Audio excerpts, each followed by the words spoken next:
listened to the show last night. You told an interesting story about Will Jeffress. The first time you talked to him in the Giant Eagle. Tell me a little bit about the recruitment of him, and I hope you got your shopping done that. Yeah. Obviously, we had heard about him. You know, he had a pretty big reputation in Erie, and it became national. And we had heard about how amazing his family was. And so I was really anxious on that June 15th day where we could, for the first time, we could call Rising Juniors. And like I mentioned last night, I tried to reach out to him, didn't get him, and he happened to call me back when I was in Giant Eagle. And I just enjoyed getting to know him. I enjoyed getting to know his family. Obviously watched him play that summer in AAU. He was playing with Team Durant. And went up to Erie a few times to see him myself. A couple guys on my staff went up. You know, we just tried to let him know how much we wanted him. We wanted him to be a part of our program. That was during a time when there was, you know, wasn't a lot good going on in our program. And we felt like he was a guy, especially with his character.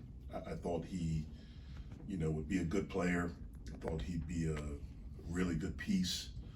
And I thought he, as I got to know him, I thought he had unbelievable leadership traits. And I thought he would be a guy as he got older that could possibly become a really good leader. So it's been really cool to watch him kind of grow in that role, to grow up. You know, he was 16 years old when he got here. And that was during the year of COVID. So everything was really, really screwed up that year.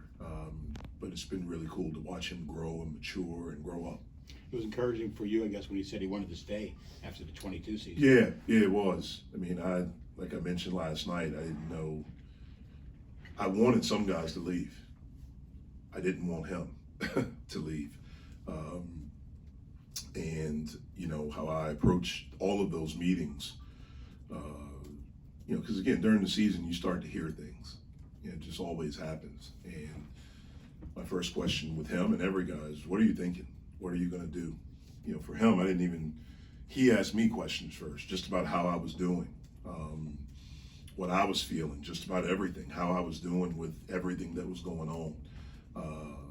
And then I asked him, hey, what are you thinking? And he immediately said he was staying, he wanted to be a part of it. And it was a big moment for me, for us, and for our program. What went into Will's decision to reclassify and come to college early? You know, I think that's a question probably he and his family can answer. I think he felt like he wanted the challenge of trying to get better.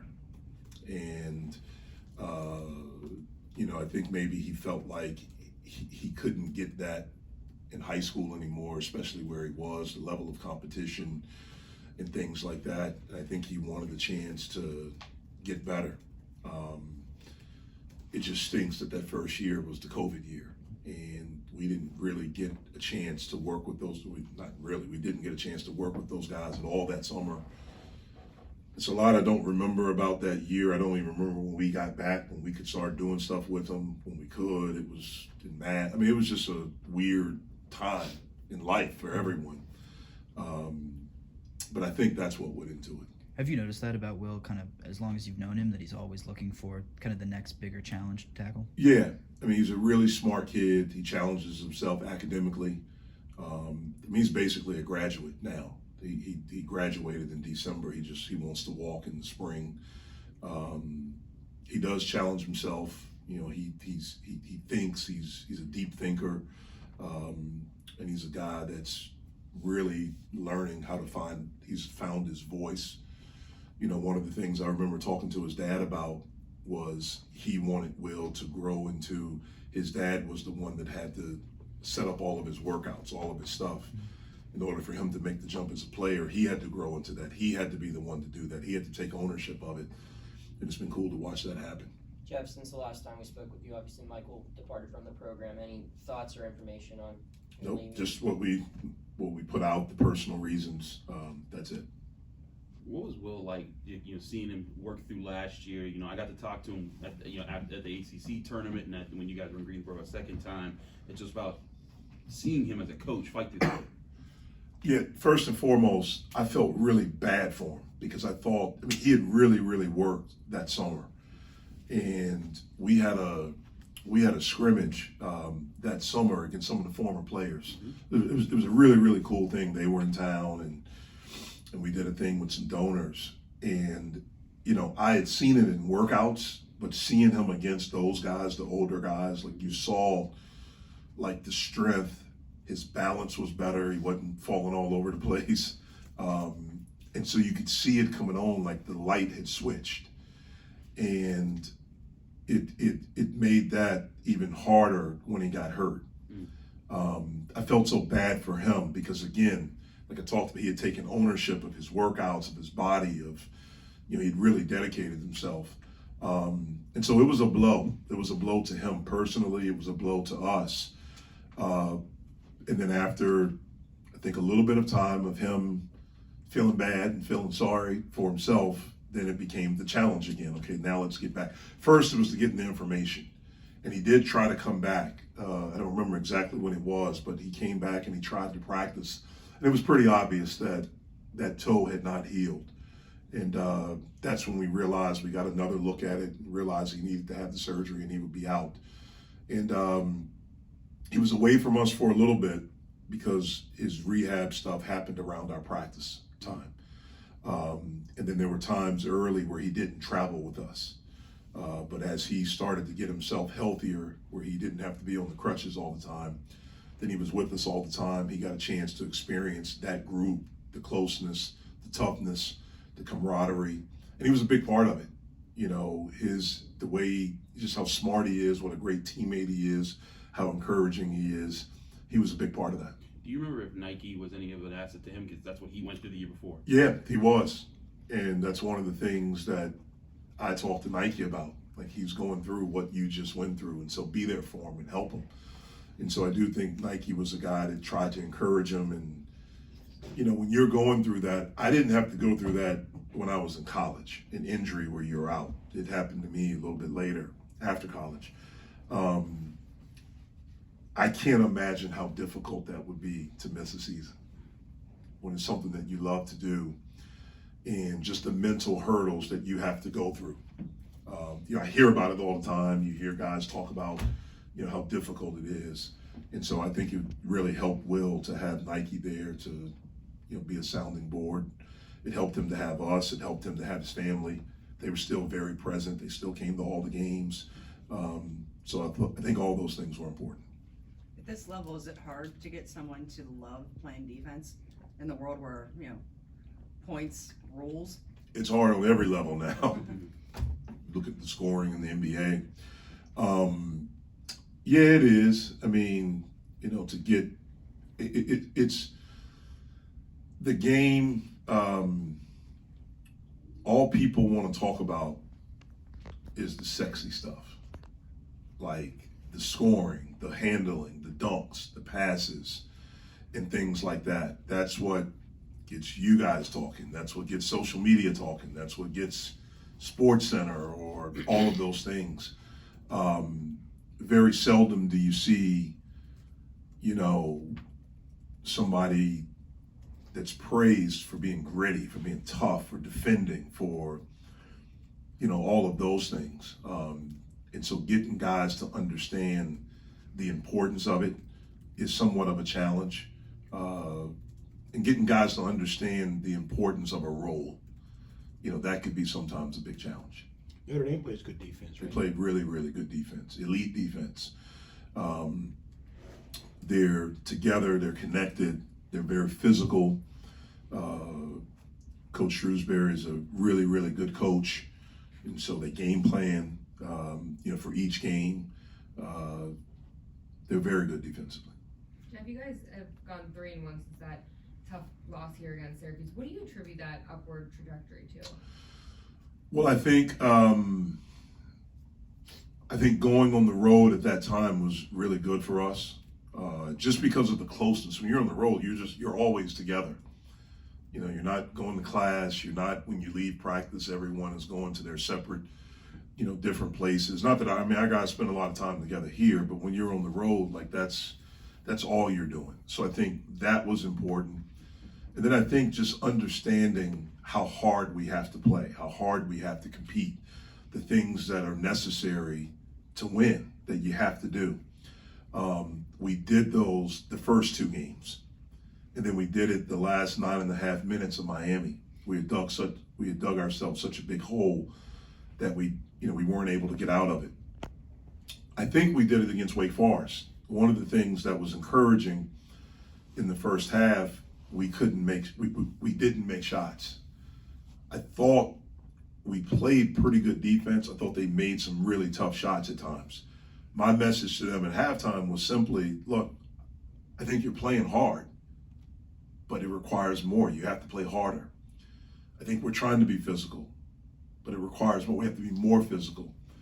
And we went out there and we did it. And so hopefully that's something, these habits that we're trying to create with the new group, that, hopefully that's something we're able to sustain and see that that's what's required. That's the reason why we've won. Correct me if I'm- sorry. You mentioned the physicality, needing to be mentally tough after that game. I think you even said you're in a really tough time right now, and you talked about some that you've had in your past as well. Do you think after 4 games you're kind of out of that really dark time, or not quite yet? With the way college athletics, with the state of the game now, and it's just, one of my assistants says this, and I think it's so true. Every 7 days, you could have a brand new team, because when they leave us, it's no telling what they're hearing, what they're dealing with, all different things like that. So I hope we are, but we'll see. Correct me if I'm wrong, Jeff. I think you guys have 9 scholarship players who are healthy and available right now. How do you coach that? That's a challenge that you guys have talked about before, just in practice, getting 5-on-5 reps. How do you continue pushing these guys to be more physical when that's an issue? Yeah, well, it helps.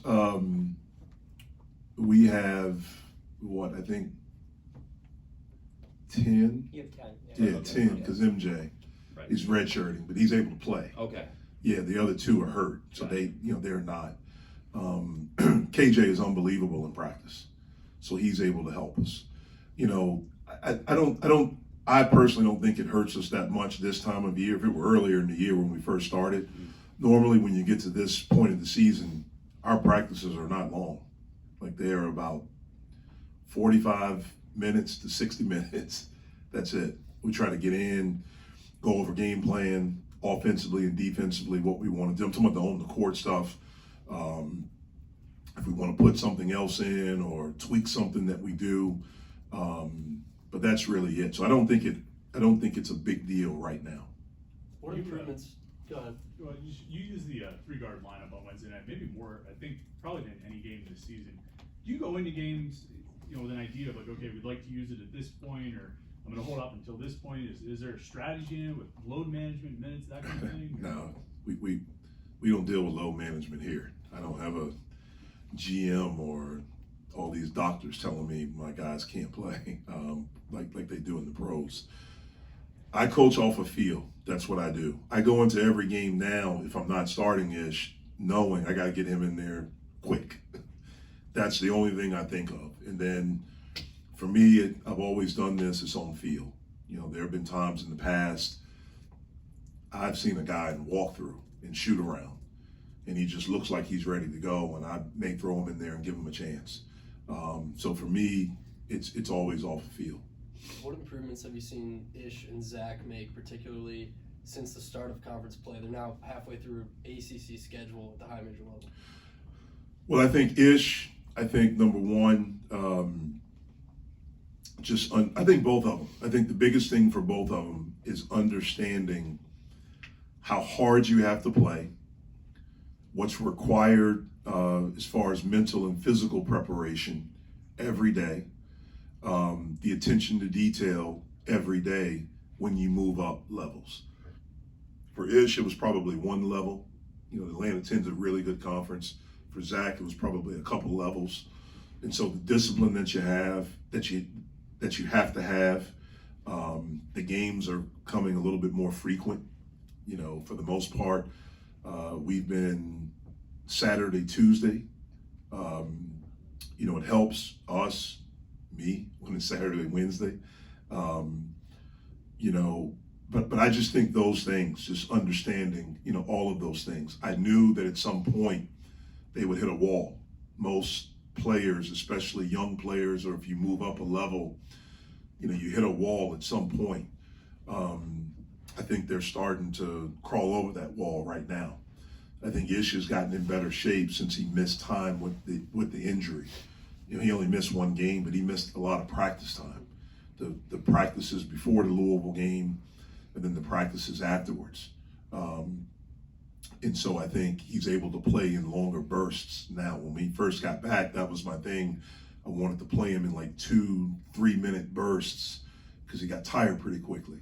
I think he's moved past that, and a lot of it is stuff he's doing off the court. I walked out of practice yesterday and was walking by the locker room, and I see him on the exercise bike in there after practice, after getting extra shots up afterwards. So all of those things help, just the work that's required and the mental and physical discipline that you have to have. On that matter, you say you don't really look at load management and that kind of thing. We look at it and we're like, oh, Bub played 40 minutes the other night. Holy cow. And, he joked about not, making sure you didn't know he was tired or something like that. Do we overestimate it? Can these guys recover pretty quickly, 2-3 days off? Yeah, I think so. My college coach always said the really good players don't want to come out the game. And I thought I was a pretty good player when I played. I never wanted to come out. We're smart I try to be smart with what we do in practice. And so I think it would hurt us if it's 40 minutes in the ACC tournament and we win and we're playing the next day. I think that's where it would hurt us. But, we played Wednesday. Yesterday's practice was really just a walkthrough. It was literally 15 minutes of walkthrough. And then guys getting extra work, extra shots, getting treatment and things like that. Today's practice was 55 minutes. Probably of the 55 minutes, maybe 25 to 30 were contact. And so we try to be smart with what we're doing in those situations to make sure we save their legs for the game. If Pitt had played Oklahoma in the 2009 Final Four, who would have won? I think we would have won. I'm not going to say they would have won, but I will say, in like the second week of January, it was around that time, I thought we were one of the two best teams in the country. I thought us and Carolina were the two best teams. And so I started watching. I knew we were going to be in the tournament. I think at that time we were something in one. And we may have been like third in the country. So I started watching other teams that were good. The one team that I saw that I didn't want to play was this Pitt team. And because they were good. That was the main reason. But the other reason is that I knew they wouldn't be afraid of my guy. I had a guy that most people were intimidated by.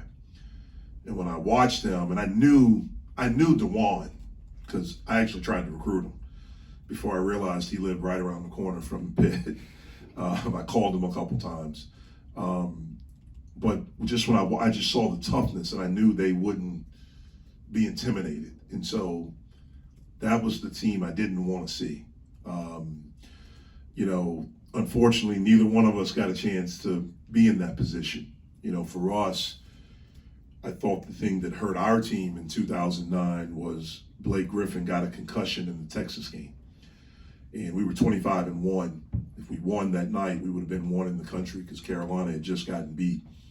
And he got the concussion about 10 minutes in the first half, and we ended up losing by 4. And then we lost Big Monday because he couldn't pass the concussion test to Kansas. And so it dropped us. We lost 2 games in a row. I think if he doesn't get that concussion, I don't think we lose either one of those games. I'm not saying we don't lose before we get to the NCAA tournament, but I don't think we lose either one of those games. And I thought we would have been a 1 seed. I thought when we played North Carolina to go to the Final Four, their experience of being there was the thing, because they got beat the year before by Kansas pretty bad in the regional final, in the Final Four. And they had basically their whole team back, and they were on a mission. And I think the game before we beat Syracuse in the Sweet 16, I think we hit about 16 threes, and we missed our first 17 against North Carolina. And we ended up losing by 9. But they were both really, really good teams. the thing that's ironic is that when I took the job at Oklahoma, Scotty Reynolds was supposed to come play for me. That's where I was going. And so, Don't say that name. yes, I didn't for a long time. Because if we would have had him, we would have definitely, I think we would have beat Carolina then. So, anyway. If you had to play fifth, what would have kept you up the most at night on the scouting report? Would it have been Fields, Young, or Blair? It would have been all of them. It would have been how hard they play, how well they're coached, how good they are defensively, and really how physical they were. And I know they would have gone after my guy, and they would have had a lot of guys to do it because it was a really physical team. And that league was very physical. You know, I think was that the year he flipped to beat over? Yes. Yeah, that's what I mean. Like it was just all of those things. And look, my guy would have been juiced for it because he loved physicality and all of those things. I just thought they had a lot of bodies to throw at him. And the biggest thing is that they would not have been, like for us, you know, especially the home games, but man, even in tournaments, like, you know, like they play your video. Our highlight intro video was unbelievable because it was him jumping over people and all kind of stuff like that. And I would look down at the bench and watch them looking at it. And you'd see them like, oh, like the faces and things like that. And right then I knew, okay, we got them. Like they're intimidated, and he'd get in the game and do something and you could see it. I knew those guys wouldn't be. Notre Dame has had Pitt's number when they shouldn't have for many years. What's going to be different? Do you know this? Do the players know? I don't know. I don't know. I know. I mean, I no, think I'm we've saying, beaten them once since I've been here. I'm saying, Our first year, right? Yeah. like, you know this? Does it bother the players? Nothing Or bothers is it the in your players. head? The players don't remember 2 weeks ago. I mean, that's a good thing and a bad thing.